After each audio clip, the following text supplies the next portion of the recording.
अस्सलाम वालेकुम दोस्तों, मैं हूं मोहम्मद अमजद और आप लोग देख रहे हैं मेरा यूट्यूब चैनल। दोस्तों लास्ट एक वीडियो में मैंने आपसे डिस्कस किया था कि सर्टिफिकेट्स की जो री इन्वेस्टमेंट है वो किस तरह होती है, उसका क्या तरीक़ेकार होता है।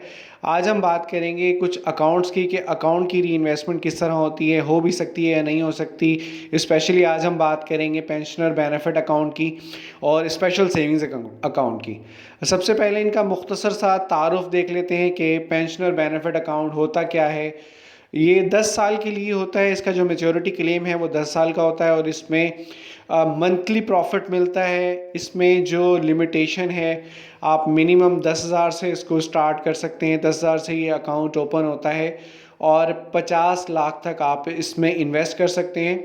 और याद रहे, ये सिर्फ गवर्नमेंट मुलाजमीन जो रिटायर्ड होते हैं वो सिर्फ ये अकाउंट ओपन करवा सकते हैं। स्पेशल सेविंग्स अकाउंट जो होता है ये 3 साल के लिए होता है और इसमें टोटल 6 मुनाफे मिलते हैं। इस तरह हर 6 माह बाद इसमें मुनाफा मिलता है और इस अकाउंट को आप 500 से ओपन करवा सकते हैं और अनलिमिटेड या लामहदूद इसके अंदर इन्वेस्टमेंट कर सकते हैं। आप जितनी चाहें इसके अंदर इन्वेस्टमेंट कर सकते हैं। इसमें इन्वेस्टमेंट की कोई लिमिट नहीं है, हर 6 माह बाद आपको प्रॉफिट मिलता है। दोस्तों गवर्नमेंट की तरफ से जो नोटिफिकेशन आया था वो आया था 30 अगस्त 2017 को।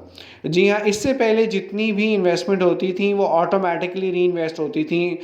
जैसे पेंशनर बेनिफिट अकाउंट है वो 10 साल के लिए होता है। अगर कोई 15 साल बाद आया है तो तब भी उसको प्रॉफिट सारा ऐड करके 15 साल का मिल जाता था। 30/8/2017 के बाद से अब ये रूल चेंज कर दिया गया है। अब ये होता है कि 10 साल जैसे ही कंप्लीट होंगे आपको अपनी ब्रांच विज़िट करना पड़ेगी और उसके बाद आप ये अमाउंट विड्रॉ करवाएंगे और विड्रॉ करवा के आप इसको दोबारा से इन्वेस्ट करेंगे। यही रूल जो है वो स्पेशल सेविंग अकाउंट पर भी अप्लाई होगा। वहाँ पर भी ऑटोमेटिकली री इन्वेस्टमेंट नहीं होगी। 30/8/2017 के बाद जो भी अकाउंट ओपन हुए हैं वो ऑटोमेटिकली जैसे ही उनकी मुद्दत तकमील ख़त्म होगी तो वो वहाँ पर स्टॉप हो जाएंगे। उसके बाद आप चाहे 10 साल 12 साल बाद आएँ, आपको वो प्रॉफिट नहीं मिलेगा। अगर मैच्योरिटी क्लेम का टाइम पीरियड कंप्लीट हो चुका है तो वहाँ पर स्टॉप हो जाएगा। तो बेहतर ये होगा कि आपने अगर इन्वेस्टमेंट की हुई है तो उसका ड्यूरेशन आप लाजमी चेक करते रहें ताकि आपको कोई प्रॉब्लम ना हो। उम्मीद है वीडियो पसंद आई होगी। वीडियो को लाइक कीजिएगा, शेयर कीजिएगा और मज़ीद मालूमात के लिए चैनल को लाजमी सब्सक्राइब कीजिएगा ताकि वीडियोस बर वक्त आप तक पहुंच सकें। अपना बहुत सारा ख्याल रखिएगा।